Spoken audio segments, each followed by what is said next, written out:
You know, when you argue with a fool, you just prove there are two.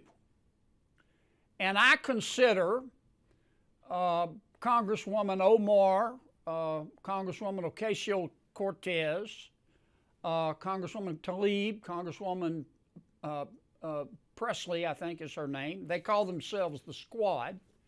I consider them to be fools. Wow. Did you catch that, folks? Senator John Kennedy didn't just speak. He detonated the truth bomb right in the middle of the Squad's narrative. From Ilhan Omar to AOC, nobody was spared as Kennedy broke down exactly why their rhetoric is tearing at the fabric of this country. And trust me, what you're about to hear is going to leave your jaw on the floor. Stay right here, hit that subscribe button, buckle up, and let's get into it.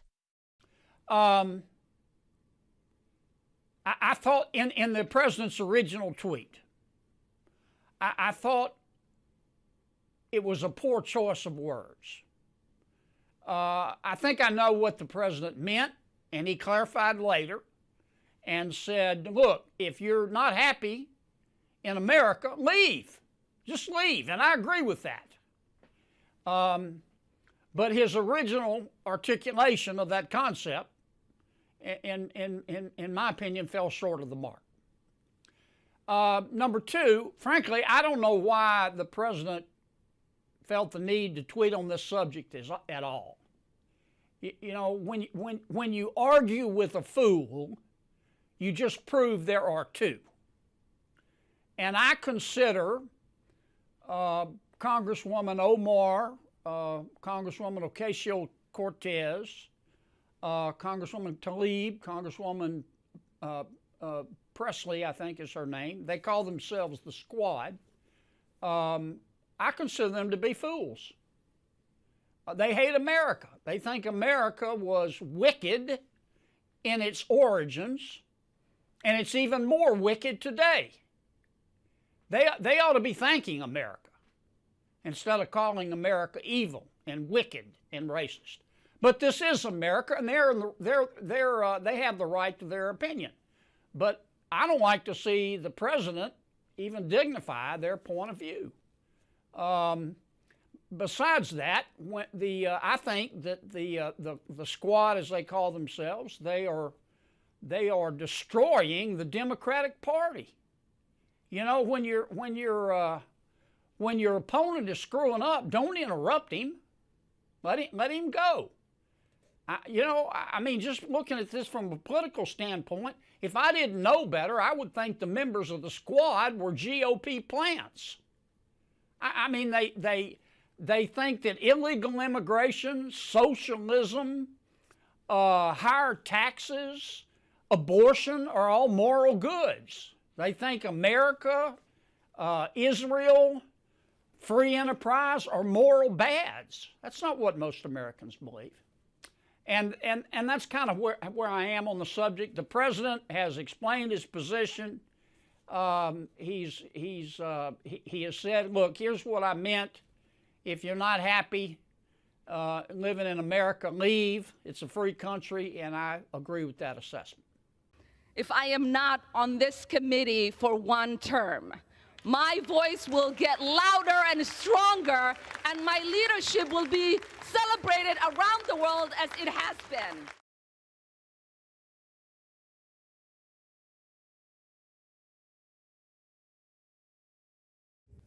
Today's resolution, as it relates to Representative Omar, details 6 statements she made as a sitting member of Congress that under the totality of the circumstances disqualify her from serving on the Committee on Foreign Affairs. Don't tell me this is about consistency. Don't tell me that this is about a condemnation of anti-Semitic remarks when you have a member of the Republican caucus who has talked about Jewish space lasers and an entire amount of tropes and also elevated her to some of the highest committee assignments in this body. This is about targeting women of color in the United States of America. Don't tell me, because I didn't get a single apology when my life was threatened. The representative can say whatever the heck she wants, but we don't have to accept it or embrace it. Individuals who hold such hateful views should rightly be barred from that type of committee. This institution is better because of her leadership, and the Foreign Affairs Committee benefits from her perspective. So let's talk about what's really happening. Republicans are waging a blatantly Islamophobic and racist attack on Congresswoman Omar. And I've said it before, I will say it again. The white supremacy happening is unbelievable. This is despicable. We're not removing her from other committees. We just do not believe when it comes to foreign affairs, especially the responsibility of that position around the world with the comments that you make. She shouldn't serve there. The gentlewoman is recognized. Let's dive into this because what Senator John Kennedy said is the kind of clarity Americans have been starving for. Kennedy laid it out in plain English. No political double talk. No sugarcoating. Just the truth that so many Americans already feel. Ilhan Omar and the squad are not just criticizing policies, they are openly attacking the United States at its core. And Kennedy didn't hesitate to call it exactly what it is. He said when you argue with fools, you just create two fools, and he made it clear he views the squad as exactly that. Why? Because their rhetoric paints America as wicked, racist, broken, and irredeemably evil. They act like this country is uniquely immoral while ignoring every blessing that allowed them to gain power, build careers, and influence the world. And let's talk about Ilhan Omar specifically.